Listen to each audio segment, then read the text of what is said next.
Thank you so much.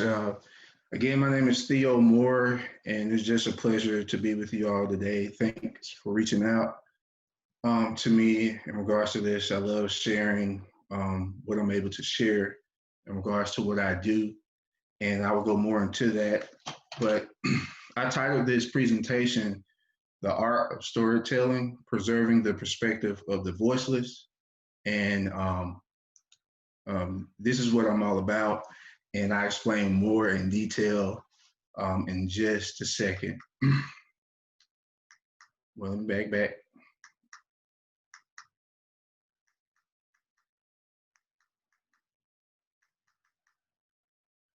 All right. See, I was supposed to start there. and so, yeah, and so we're going to get started. And so my name is Theo Moore II. Um, amongst everything that I'm doing, I'm a father, a husband, but there's three components to my life right now from a professional standpoint. And so the first one is that I work at the Legacy Museum at Tuskegee University. I'm the collections manager and educator there. We have two people on staff. We have the curator, Dr. Jontiel Robinson. There's a picture of her over there. And we collaborate together to help tell the story there at Tuskegee. We're the only museum owned by Tuskegee University. And so we're in charge of a collections that dates back to the late 1800s. As you can imagine, two people on staff running a museum, we wear many hats. So although I'm the collections manager, educator, I do it all in a sense.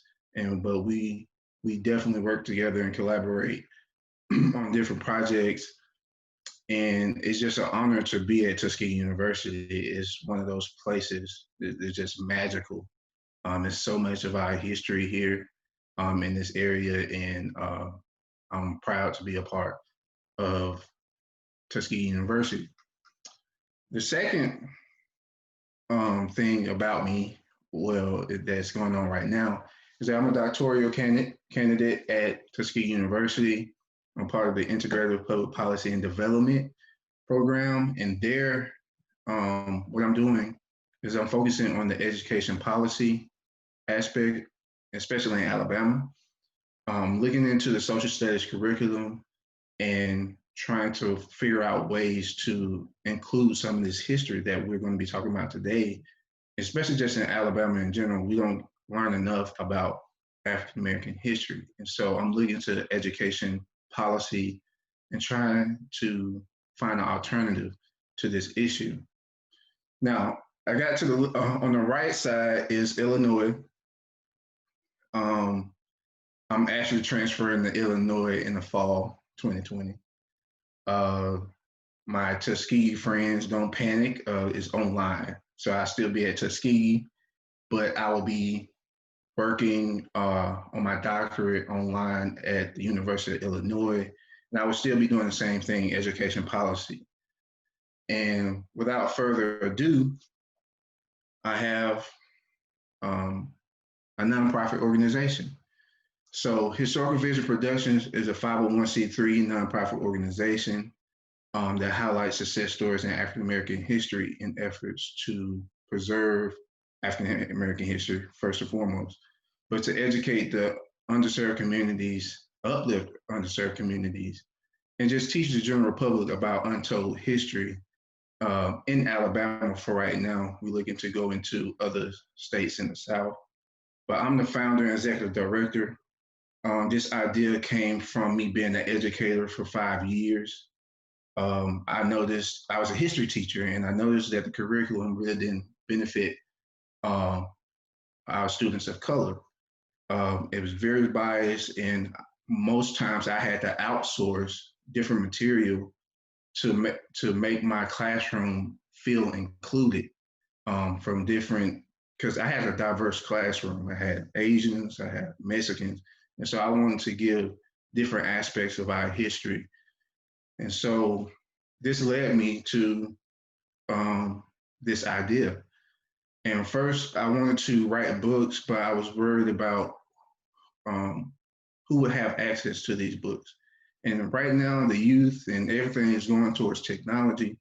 And so I decided to turn things that I wanted to write about into short film documentaries so that I can actually reach the people that it needs to reach and let them know that, hey, you've been living here 20 years, but this place right here is significant to our history. And so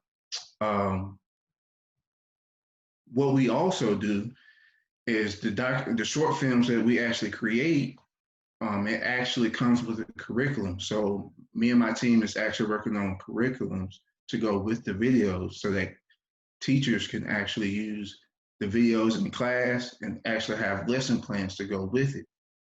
This is very big because at the end of the day, we want people to be educated on the things that we're covering.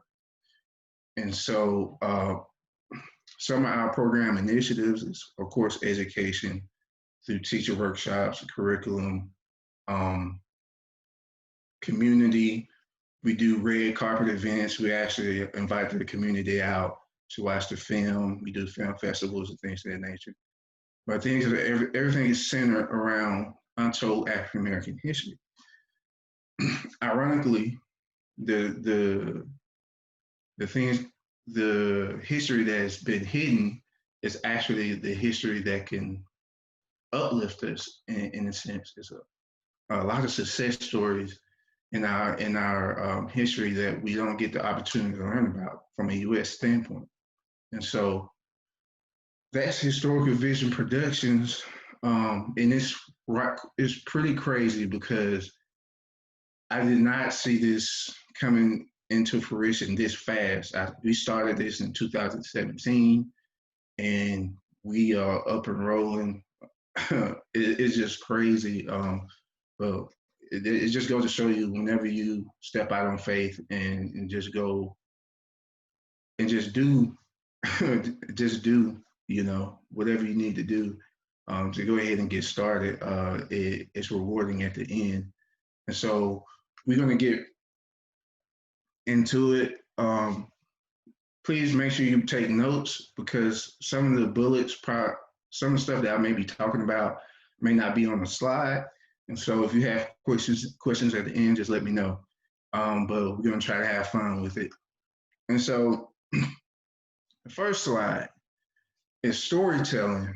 Are you sharing the knowledge that can be gained from your collections? Each item, artifact, documents, and images can help tell a story. And this is pretty much talking to the people in the museum field and in the library field. We are surrounded around different beautiful things that can actually help tell the story, especially the African American history aspect. And it's different innovative ways. I'm pretty sure you guys know. Creating short videos, webinars, travel exhibitions. These are different ways you can actually reach different audiences and actually educate people of all demographics. And so, yeah, I have e-blast, podcasts, websites, social media, conferences, workshops, festivals, and I'm pretty sure you guys are quite familiar with that. And in the last, we all are storytellers. We all have a story to tell, and it's just how you go about doing it. And so everybody here that's watching this, you are a storyteller. We just got done talking about barbershops and boutiques.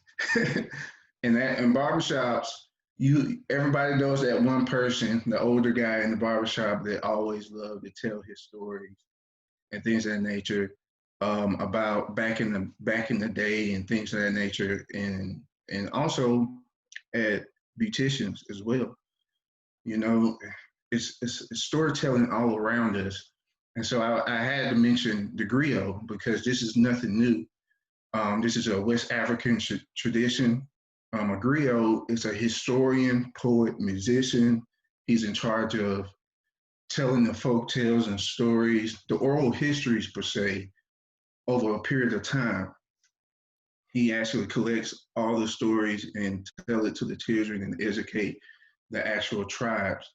And so this goes back to West Africa actually. And I had to put Outkast on there.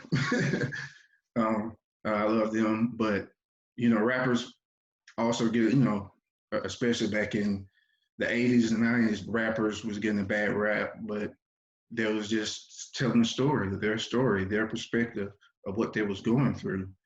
And although it was hard to stomach, it was truth to it. And so this is an art form that we are used to, but don't realize we have it, but everybody has that storytelling ability. And so we're gonna get right into it. Or oral history versus documentary. Of course, oral history is two methods of it. You have the audio recording and you have video recording. And audio recording, most times is used to transcribe, summarize, or index in regards to archives, also used for research, publication, radio.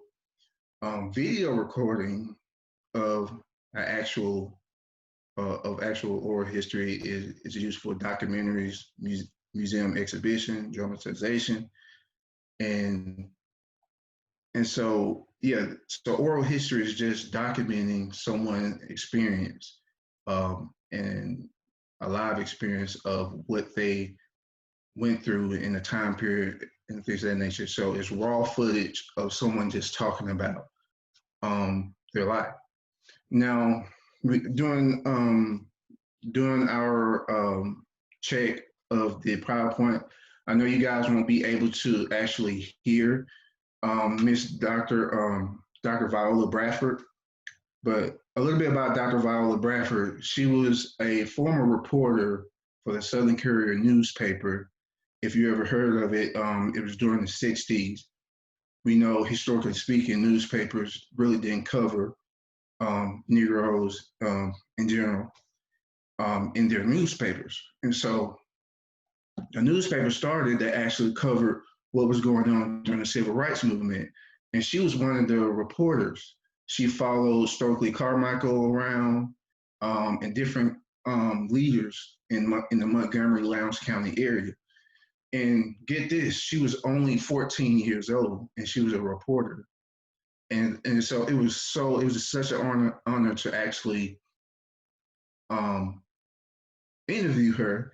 And she's so funny and things of that nature. But I want to show you this oral history. You may not be, I'm sure you're not going to hear the sound, but I can walk you through what's going on. And so here we go.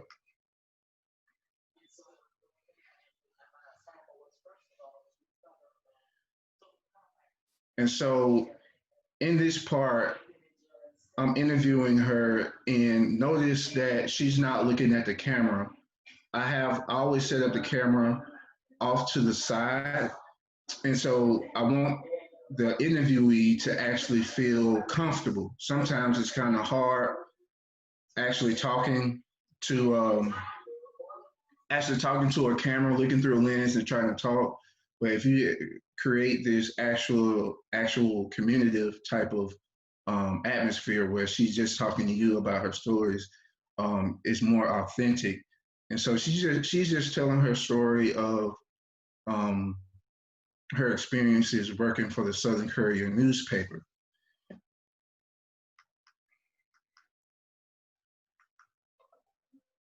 Okay, so we're gonna get back into it.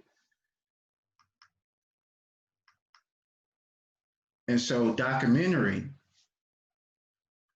is a different format. It is a genre of movie making that uses video, film scenes, photographs, and sound of the people, real events, which can be compiled together to make one storytelling event. And so if you're already doing oral history, video oral history, you halfway there. You have the interviews. Now it's just creating a story with it. You using photographs, music to engage the the audience, your particular audience that you're targeting. And traditionally, documentaries are 30 minutes to 2 hours. However, documentaries are often shorter in length, and that goes to what I do. My documentaries are from 20 to 30 minutes. I don't go past 30 minutes because our intention is to keep your attention span. Also, so that teachers can actually use it in the time frame of their classes. Most time classes are 45 minutes to an hour. And so we want to make sure they're short and sweet. And so I want to show you what a documentary looks like versus the oral history version that I just showed you. And this is from my first film, Crown the County of Lowndes, highlighting the success stories in Lowndes County. And so here we go. From Harvard, they noticed that and so as she's talking, I'm actually placing images so that people can get an idea of what was going on during that time period. And this actually brings the story all together. And I have music in the background. Also, as you can see, I actually zoomed in on her face as she's talking about her experiences. And so this is what you do when you're trying to. Also, it's kind of. Let me go back. It's kind of, I would say, boring. I'm not going to say boring because I can watch an oral history project, but for people that's not in this field, it's kind of hard looking at somebody for 30 minutes talking. And so sometimes you need a visual. So placing images, B-roll, which we'll talk about in a minute, reenactments. I also do those as well, which we'll talk about as well. And so documentary one-on-one. And so these are the things that I learned right off bat that's very important, I feel. And the first one is just respect the film industry. Now, I'm talking to myself on this one because I'm more of a historian. I'm an educator. And you can probably tell that from my films because I'm giving you a lot of information in the films. And when I first started, I was like, man, I'm going to do 3 films in 1 year. I'm going to do this, I'm going to do that. Oh, this is easy, and all of that type of stuff. And it's so disrespectful for somebody that actually went to film school and actually, have actually professional training in filming. And so I really got a slap in the face on how hard it is to pull off a documentary. And the first thing you need to do is actually just respect the film industry and do your homework. And so I had to learn that the hard way because, I'm one of those type of people that think they know it all. And so respect the film industry. Next, watch a ton of documentaries to figure out your style. Of course, I love Ava DuVernay, Professor Henry Louis Gates. I love watching his material. Tariq Nasheed, if you ever heard of him, I love what he's doing as well. And so I watched a lot of documentaries to get a feel for my style. Join masterclass sessions is the new thing that's going on, where you get a one-on-one session with these famous people that was able to pull off some great work. Ken Burns, he's probably the king of documentaries, per se. He knows how to bring a lot of stories to life, reenactments, things of that nature. And so it's very important that for me to watch him, and also Spike Lee. Also, although Spike Lee never really dived into documentaries, he did a lot of stories highlighting that African American perspective in many different facets. And so it was definitely important just to look at how he was able to do what he was able to do in his profession. So these are some of the people for me that I wanted to learn about. And so I encourage you to, find some of those favorites and just, watch them real closely in their styles. If you can get access to some behind the scenes videos and stuff like that to see how they really doing things, that's perfect. Join filmmaking groups. It's a lot of them on Facebook and Instagram. Uh, it's definitely a support group because it's definitely a struggle. And so it's almost like a support group for filmmaking and stuff like that. Number 5, watch YouTube training videos. Camera setup. So for me, I learned all this stuff from YouTube training videos and watching people closely that's already in the field in my area. And I know it may sound cliche or crazy, but you can learn a lot from YouTube. This is why I put the image of this lady over here. She actually built that house behind her, and her family actually built that house behind them using, she learned how to build a house off YouTube. It's crazy, but she built that whole entire house watching YouTube videos. And so that lets you know that it can be done if you actually just put in the work and do the homework as well. And also, I said visit neighboring studios, schedule productions, to get a feel for what other people are doing, and to find how you fit in that business or whatnot. And so that's that. Pre-production. Now, this one is going to take.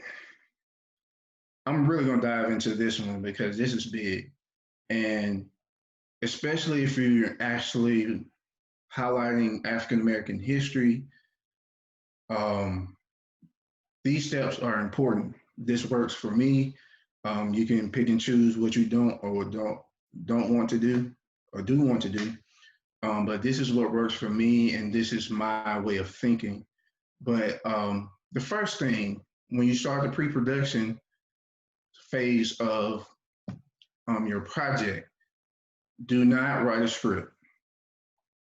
Although in filmmaking, creative filmmaking, yes, you write a script, but for documentaries, it's unique because it tells the interviews and all the research done, it tells its own story.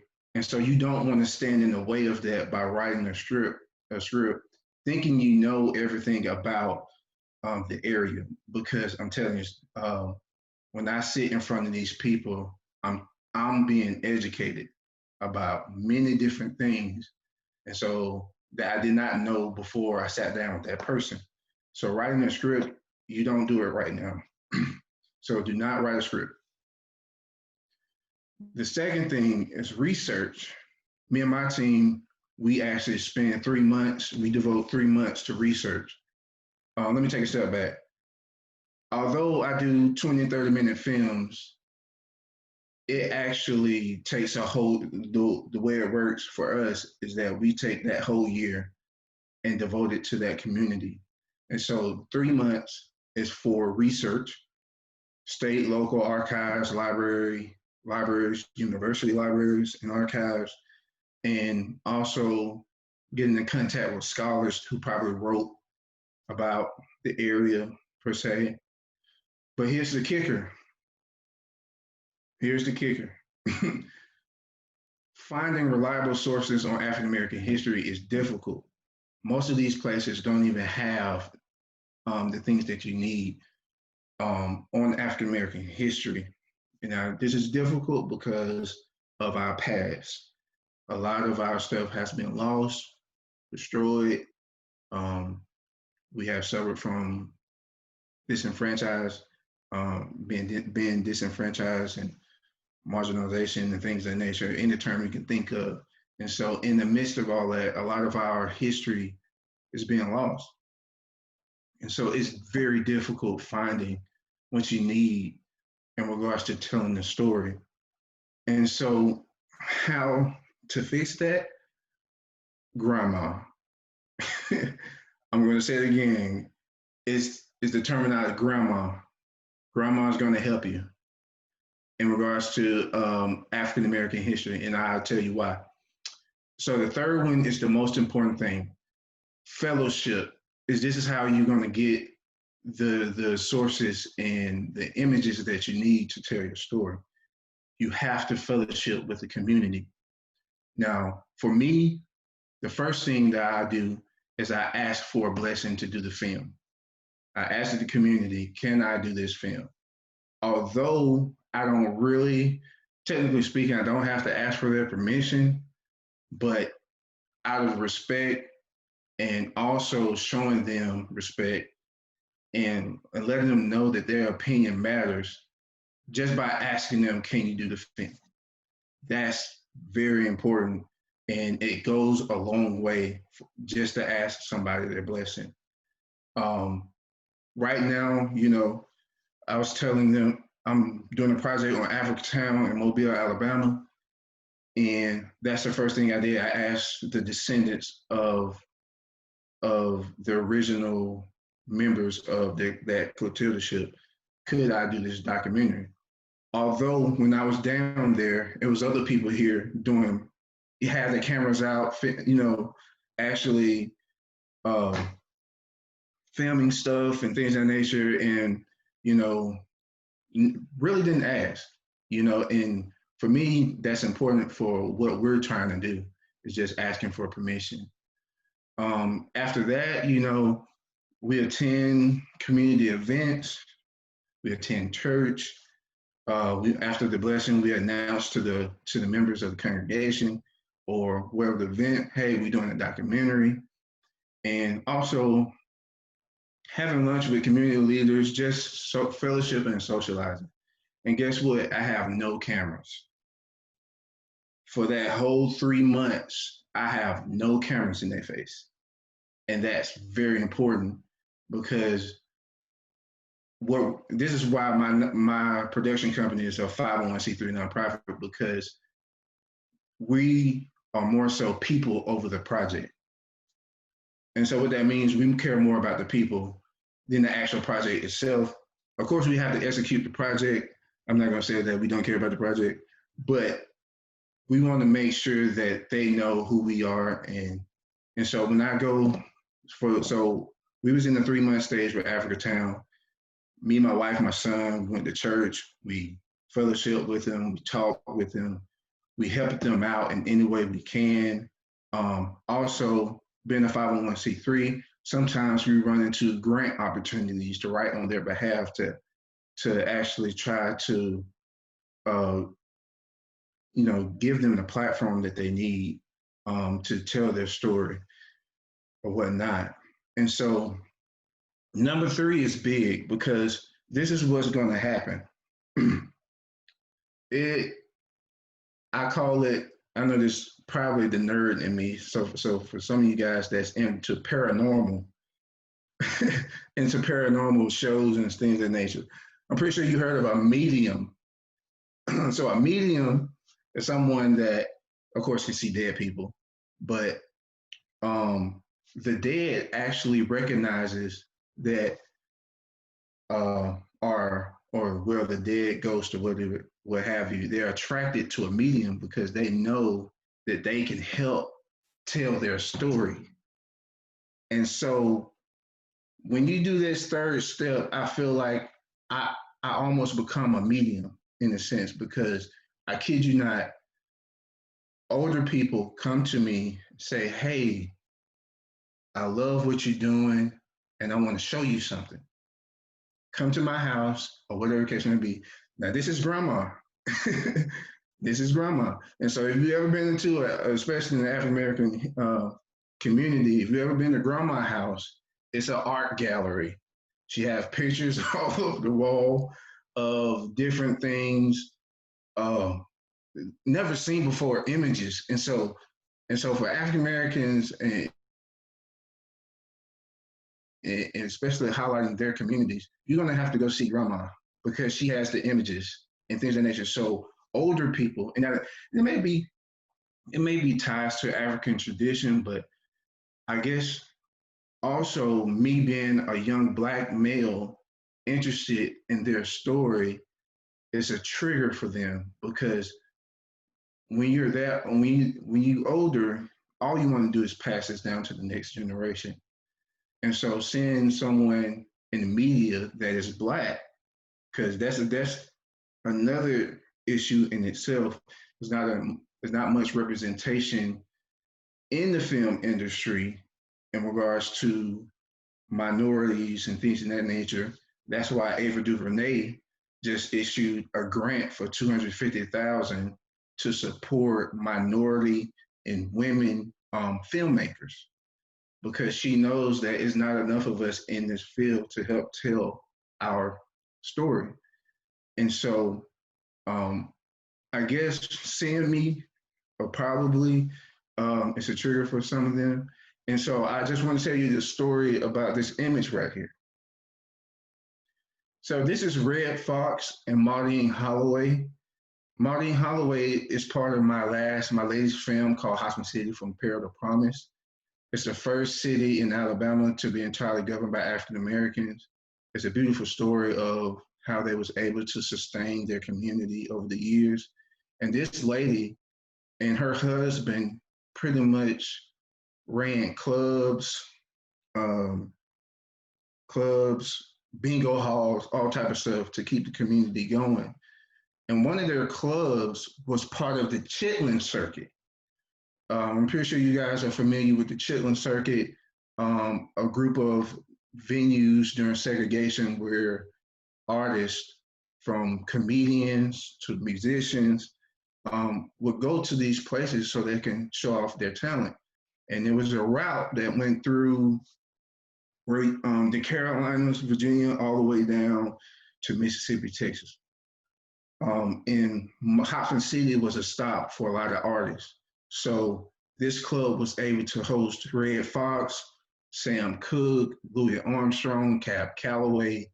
The list goes on and on of the people that actually came through Hobson City. And so after an announcement at a Black History Month program, Miss Maureen Holloway came up to me and said, "Hey, I want you to come by the house or whatnot." And I went into her house, and Lord Jesus, I seen I seen images. It just blew my mind of how it just blew my mind what was in her house and the history that is in her house. And I was so happy that she was able to actually loan me some images and things of that nature so that I can help tell the story of Hopkins City. But long story short, this is because it's hard to do something on African American history because it's just stuff is not documented and it's hidden. And so these are some of the tactics that you may have to do to, first of all, just build a relationship with these people, but also, you know, it's in their homes. Believe it or not, it's in their homes. And I think some of you guys already know that. And because I know a lot of art people that's in archives and people that's in the museum field, they get calls from elderly people all the time saying that, hey, I have something that may be of use to your university archives or things of that nature. And so this is definitely important for the African American to cover African American history. And so hopefully I explained that well enough. And so if you have questions at the end, please let me know. But I had to harp on that because this is the biggest thing for me. I love this part of it. I just love getting to know people and listening to their story. And so the next phase is production. Now, at the top, I have in pre-production, some of the things that you should have gathered from pre-production you should have content from your research that you have done with your team. Contacts, you should have build a list of contacts of people that did, people of names that you probably ran across that you wouldn't mind interviewing. Um, and also developing interview questions as well. Go ahead and start on that. And so the first thing in production is probably review the contacts, call the professionals to see if they want an interview, see if they would do an interview and things of that nature. Now, this is time consuming, which I really hated this part of it because you're on their time. So, although you made plans to have all the interviews done by within a week or 2 weeks, it's not realistic because you're working on their schedule. And so, and some of these professionals that you're actually interviewing are people that's, busy. And so you have to work around their schedule. And sometimes, that may, so interviewing, getting all your interviews may stretch over 2 months probably. Hopefully not. But sometimes that's what actually takes place. So it's very time consuming just to get the professionals to agree and actually get the schedule going. Analyze content from your research and actually develop the interview questions. Um, Select locations to host the interview. Most times, I actually reach out. My go-to is museums, um, because I love to show the background a little bit, the depth of a museum or anything like that, or libraries and things of that nature. And yeah, and so that's what I actually do. But if I can't get one of those, I just find something. I think right now, Airbnbs may not be a bad thing. A lot of these Airbnbs are very suitable to shoot interviews as well, but I know you have to get permission from the person who actually owns the place, but that's an option as well.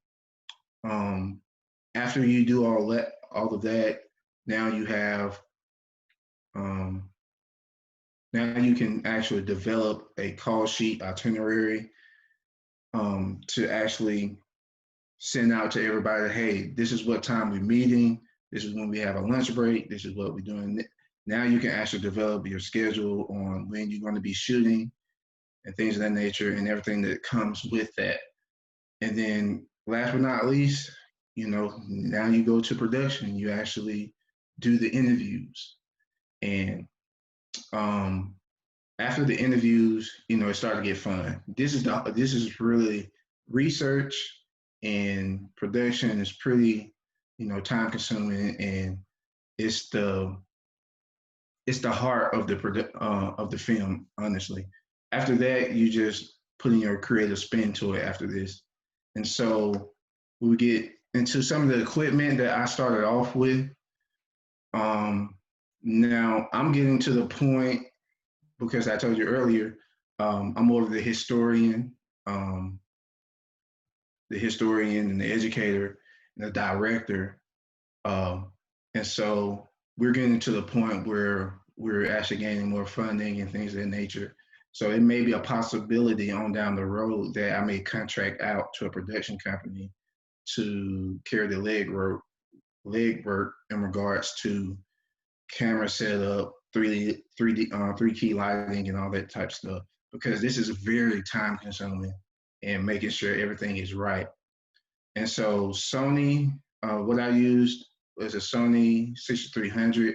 It's a good camera to start off with. It shoots 4K because a lot of these televisions now are going into 4K, and so I love that. But now it's other Sony. It's at 6500. It goes up, and as the Sony camera advances, the capabilities advance as well.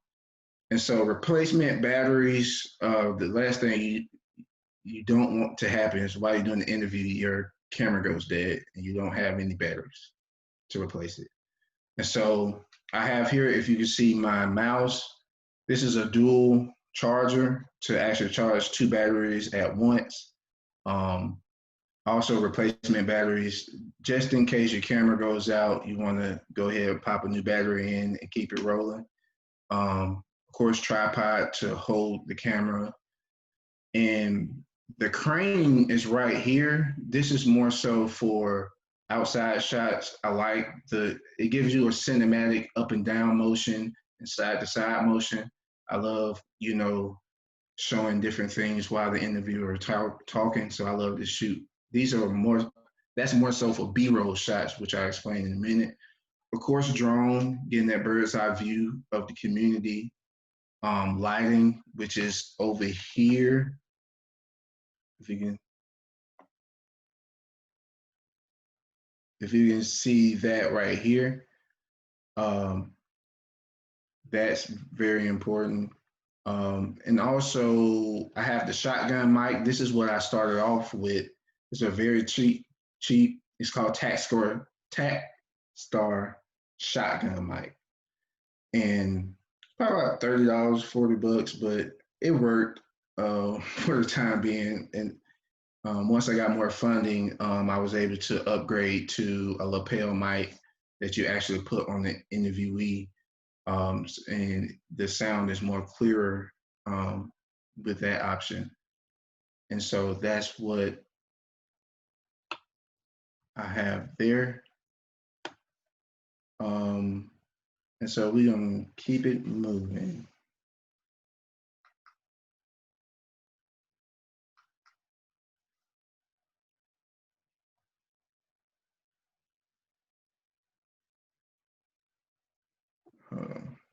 Hey, Theo, I was just thinking about maybe another 5 minutes to give people lots of time for questions.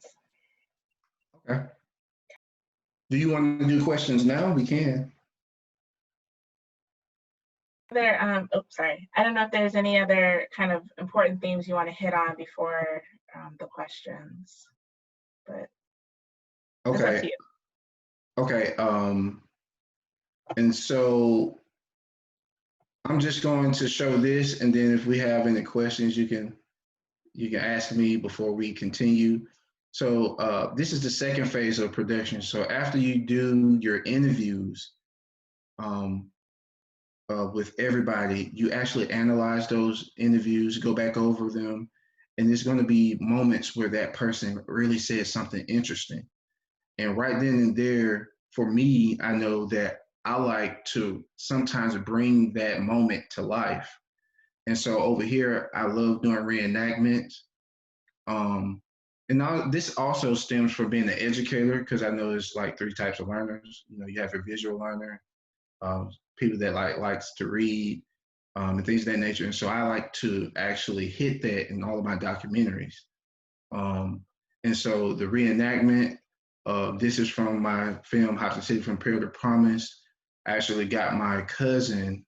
He's actually a local actor in the area, and he's into film as also, but he was able to help me out with this. He actually reenact Cleve Holloway, Mrs. Maureen Holloway husband. And so I highlight that in the film. And also you will see B-roll images that I actually received from Hobson City. They have a wonderful collection of, their history, and it's just beautiful. And they was able to allow me to scan some images to help tell their story. And so I'm going to show this clip a little bit, talk about it, and then we can stop and I answer some questions, and we can keep rolling.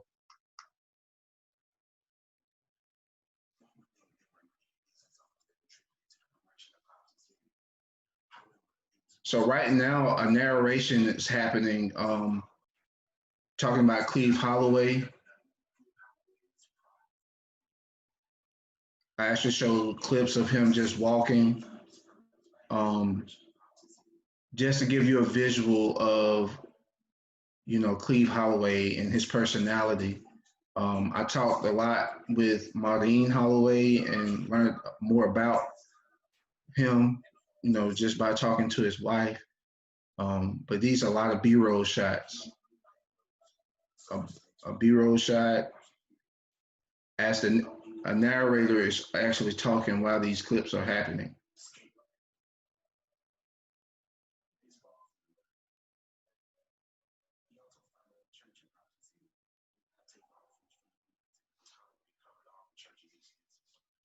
And so this is pretty much an example of what I actually do when it comes to highlighting key people in the film. And so at this moment, I take some questions.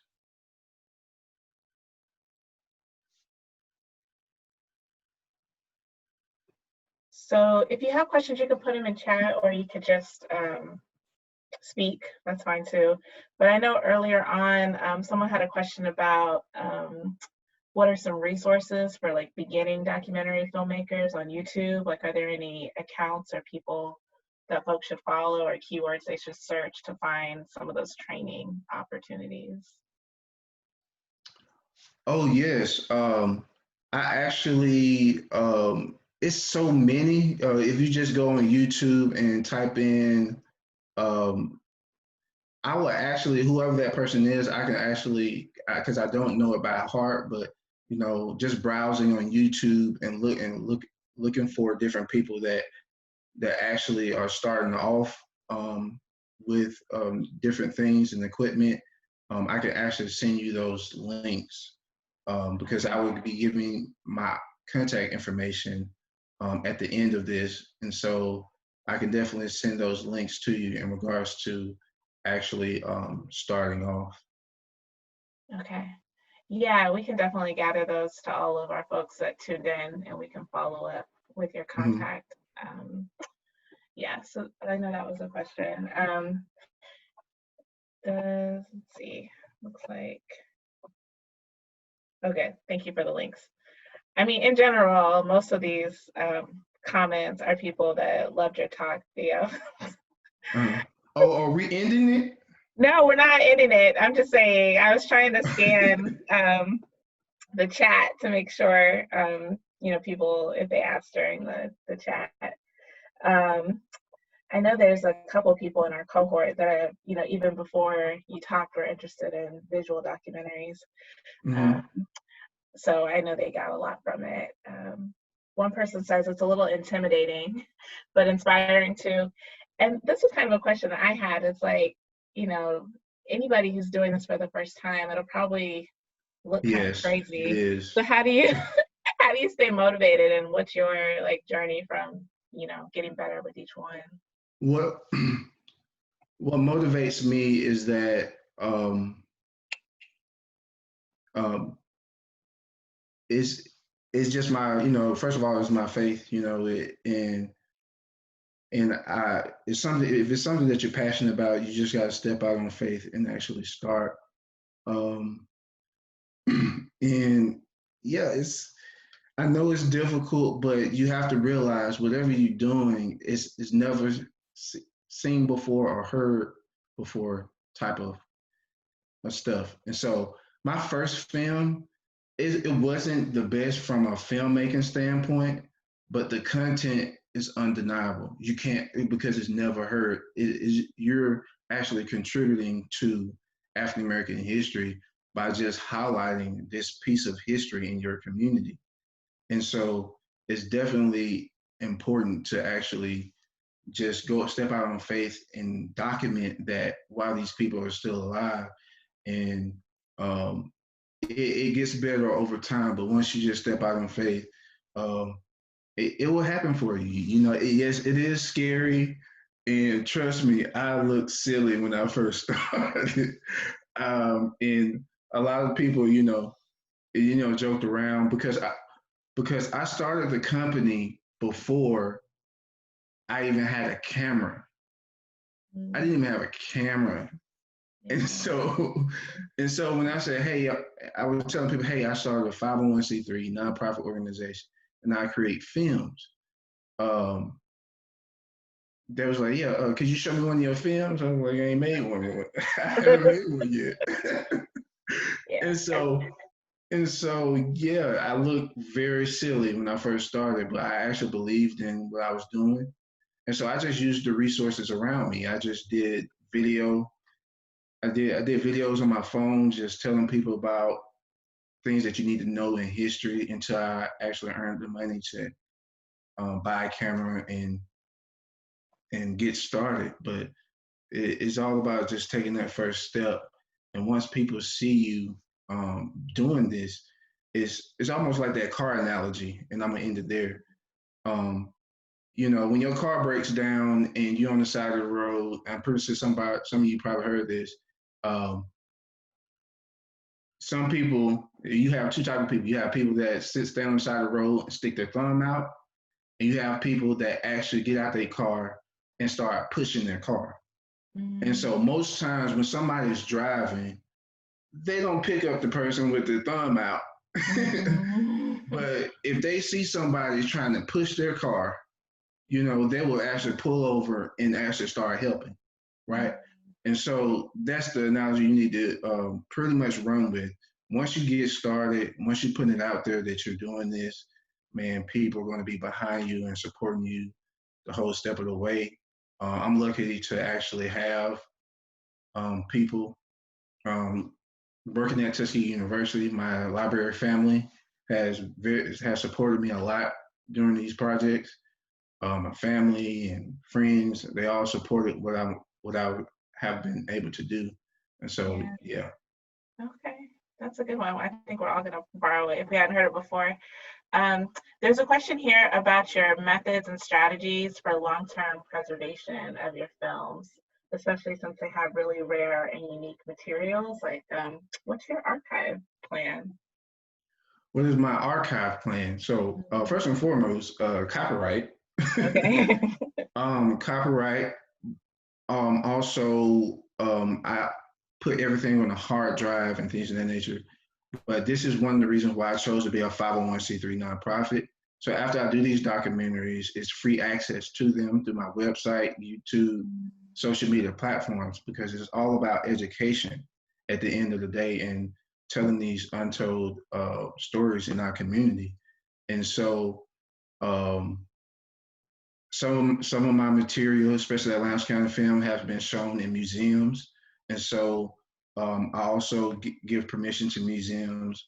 Hobson City is getting ready to try to create a museum for the stuff that they house, and they have my permission to use that video to help them tell the story throughout their exhibition. And so this is how we are able to do what we are able to do, per se. Yeah. I was curious. I know there were a lot of nice comments about visiting the grandmas in our communities and getting involved. And I just wonder if you have any tips about managing those relationships. Because Yeah. knowing that you have a really full life, and even as you connect to people, how do you manage to keep any boundaries, or has that been a challenge for you in the past? It hasn't been a challenge because I I devote that whole year to that community. Yeah. Now, if you're just using now if you're trying to do this in 3 months and boom, bam, boom, and you're out, that would be difficult to maintain that relationship. But my method is just taking those 3 months of doing research and talking to the community and just fellowshipping and Mm-hmm. spend that whole year and actually talking and actually listening. That's one thing, just listening to their issues. But because oddly enough, all these, especially in Alabama, a lot of these uh, communities and cities that hold a lot of our history is in desperate need of revitalization. So they're dealing with stuff right now. And so when you go into these communities, you can't help but to want to do something and help. And so that's why you really just can't move on to another project. It's kind of difficult because these communities are still going through things, and you want to try to help out. as much as you can within your means. Yeah, no, that's really kind of reassuring to hear when I think about the cohort of seedlings and the new direction for the UNC project is these folks live in the communities that they're serving in, and the stories aren't just, an academic exercise. They're stories that they care about in a lot of different ways. So hearing you say that's kind of like the linchpin for your work, hopefully it's a good kind of reinforcing message to the folks on this webinar. Thank you. A few more minutes if anybody else wants to chime in with questions. I have more if y'all want me to keep speaking, but Yeah. This is Phyllis. Can you hear me? Yes, ma'am. Hi. Yeah, I'm aware because I live in Grambling that Hobson City is one of the 5 oldest African American towns in the country, and along with Tuskegee, Grambling, Eatonville, and Mount Bayou, they have formed an organization. But what I wondered was, did you, in making the film, kind of focus on any of that context, that it is one of the 5 oldest in the nation? Did you bring any of that in, or did you pretty much focus on Hobson City's history because you were trying to highlight that? Good question. Whenever you building a story around African American history, you want to also let people know what's going on during that time period. So when you watch the film Hobson City from Peril to Promise, and when I say I have the narrator say, this is the first city in Alabama to be entirely governed by African Americans. It's the second behind Eatonville, Florida. So I mentioned other places as well to give people an overall view of the different places, African American places in the area that has similar history. And I know what you're talking about. You're talking about historic Black towns and settlements. I think that's the actual organization. Yeah, and that's right. Yes, ma'am. And so and especially being at Tuskegee and running into Mayor Ford, former Mayor Ford, I had no way of not mentioning historical Black towns and settlements because it's all connected. And especially being here at Tuskegee, I learned a lot about Mount Bayou and everything else due to what Booker T. Washington was doing. So just being at Tuskegee University Archives and just going through there and learning about all of these other towns and settlements was definitely part of the storyline. Yeah. I wanted to, I'm sorry, Phyllis, did you have a follow-up? Okay. No, thank you. I just wanted to have that connection. Yes, ma'am. I just wanted to ask one more question. I know we're getting at time, but I know, Theo, a lot of your impetus for this work was working with young people and being in the classroom. And there's this parallel that a lot of the communities that we work with are like, how do I pass this on to the next generation? And they have the same intention, but not always that connection. And I wonder if you've seen anything, if you can't get in the classroom or if you can't actually develop curriculum, like what have you learned about connecting with a younger generation and sharing these stories? Social media. Yeah. And so when I create my films, they're not the type of films that make you feel sad or the typical stories that make you feel sad and just defeated. These are stories about people that was able to thrive despite of. And so when I actually create the films, it's actually got a little hip hop vibe to it. I actually put upbeat tempo music in there to actually change the narrative in regards to, hey, we was able to do this despite of. Hey, we can do this. It's like motivational. And this is why I chose our little slogan is educate, motivate, and inspire. And so I put it on Facebook, and things of that nature, and kids and people from all demographics gravitate to it from a cultural standpoint, because I do have that hip hop vibe to it, in the sense of just upbeat music.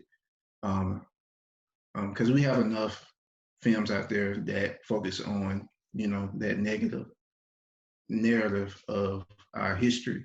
And so whenever I try to do this type of stories, I always, make it upbeat and attractive to the younger audience. Yeah, I think there's this authenticity in that we all have to just kind of find, what is that voice that we can speak in that will also connect. Yeah. Yeah, I don't know if y'all have any other questions. This will be your last shot. We can have some at the end as well, I guess.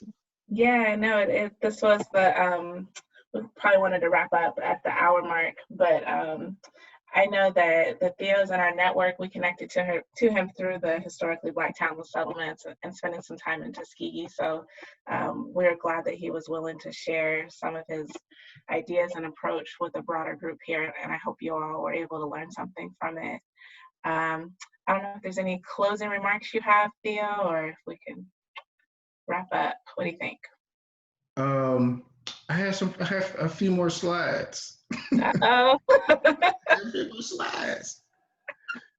Well, so, everybody's at home, I think. So if you have to cycle off, we get it. I know we hit an hour, but I think we should go ahead and finish up with your slides, and they'll be on the recording. So when it's up on YouTube, folks can check it out if they had to leave early. Yeah. Okay, let me go ahead and get back over there. Yeah. All right.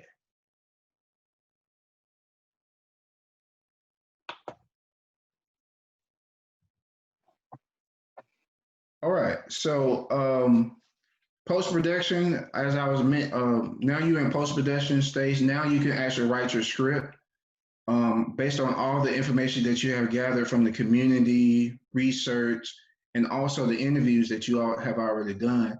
Now it's time to actually create the story and bring in different things like historical Black towns and settlements and other things that was going on during that time period.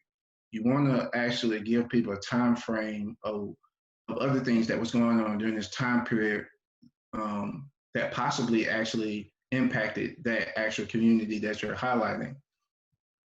Then it's time to edit, to put the film together. The top three that I have is iMovie, Final Cut Pro X, Adobe Premiere Pro. These are the top three software editing softwares that I know about. And the other two was highly recommended, Pinnacle Studios and Filmora 9. And so also music selection, avoid theft. You don't want to use no music that's out right now unless you have, rights to it or whatnot. But I usually get my music from Audio Jungle. So it's audiojungle.com. Once you go on there, you can just type in whatever genre that you're looking for, and you can actually get rights to that music by just paying $20 to $30 to actually own the license to that actual music. And so that's what I actually have. Let me see. It's not.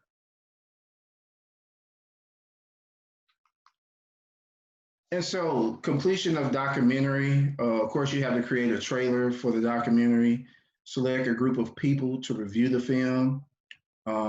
Also copyright your film. That's definitely important, and you don't want anybody taking your things. And also think about distribution in regards to a debut. Over there, you see a picture of a family. There's actually my fraternity brother and his family that actually came out to the debut of the film. I actually debuted this film to the community, and there was a standing ovation. And me being from that area, it definitely hit my heart real tough. Website, social media, filmfreeway.com is a big one. Filmfreeway.com is a website where you can actually search all the film festivals in the world. And once you create your profile and submit your film to your profile, you can actually just submit your film to different film festivals that you feel that that fits the bill of your film. And so that's a big one because you actually win awards. You actually can win money if you put in the effort to create a good film. Conferences, workshops, appearances at academic institutions, TV. When you talk about documentaries, PBS is a pretty good one to try to get that one going. I'm actually going to start working on that soon with the Hopkins City film. And then why not? Why not shoot for the stars? Netflix, Hulu, Amazon. You can try to get your films on there as well. And so I have that. This is the trailer to the Hopkins City film. I just want to show a small little clip of that. But all this stuff is accessible on my website, and I'll give you that information in just a minute. So, elephant in the room, building a team. I know I talked about all this stuff, but it's impossible to do this without a team. Of course, I was crazy enough to do my first interview without anybody. So I set up myself and everything. And, the interviewee came and we actually started the interview. And it was a good interview. However, I checked the camera and I wasn't recording. And so it's good to have 2 or 3 people with you that can be watching the camera and everything like that. Please make sure you have a team with you. And for us, we try to reach out to college students, high school students that's interested in what we're doing. And, we get our volunteers that way, internships. Or, if you just don't have time for that type of stuff, you can also seek out production companies in your area, small production companies in your area that wouldn't mind taking on that project with you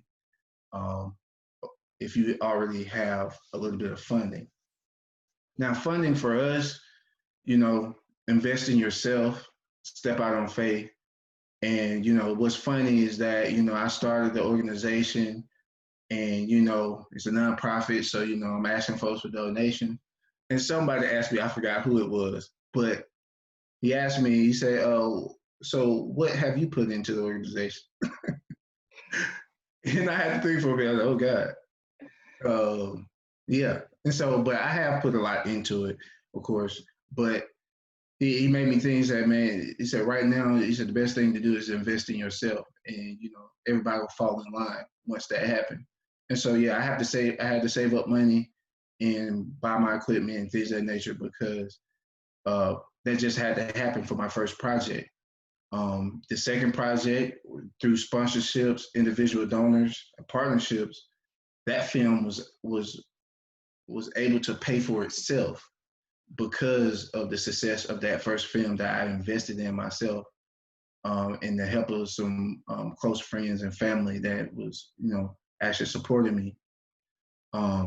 Grants is a big one for us because we're a 501c3 and we also we're educational nonprofit. And so a lot of grants is for that in particular. And so I put / big investors because you don't have to go the nonprofit route. You can go the for-profit route, but you will have to deal with investors. And the reason why I say that is because, investors want something in return. And, sometimes they have a say of what they want to be in the film. You'll be surprised, but that's why I chose to be a 501c3, first and foremost, to help the community that I'm highlighting and to avoid, people changing the narrative because they put money into the film. And so you just want people you want grants and donors because they just giving it out of the grace of their heart in a sense. All right, so this is the last slide. This is how you contact me if you have additional questions. First and foremost, please watch my 2 films, Crown Accounting and Lounge, uh, narrated by another fraternity brother, Jared McCleary, um, and written, directed, and produced by me, of course, because I had to step out on faith and actually do this project. This project has been featured in a lot of film festivals, and we actually won Best Historical Documentary at the Georgia Film Festival, Georgia Documentary Film Festival, I'm sorry. And so Hobson City just came out this past November 2019, so that's still circulating and it's on different platforms. And so it's on YouTube. You can go to my Facebook page, our Facebook page, Twitter, Instagram at Historical VP if you want to watch it through our social media platform. You also can watch it on YouTube. You can just type in these names, Crown and County Lounge or Hobson City from Peril to Promise, and you'll see this pop up and you can watch it on YouTube. Also, please subscribe and follow us at Historical VP on Facebook, Instagram, Twitter. Also, subscribe to YouTube because we have more content coming out soon. Also, if you just want to contact me in regards to additional questions in regards to this webinar, you can reach me at Theo at historicalvp.org or Timur@tuskegee.edu. Also, visit HVP's website. It's a beautiful website. We just redesigned it. And hopefully you get more insight on what we're really about. And if you find it in your heart to donate, please do that as well. But this is how you can reach us, and please stay tuned for what's coming up next. We have Africa Town coming soon, hopefully, but due to this pandemic, everything is on pause. And so we want to make sure everybody's healthy and safe right now. So that's, definitely not important, but I stay in contact with them because I want to make sure that they're okay and things of that nature. Because at this point, we have built relationships with that community. And so that's what I have. And that's the closing. And so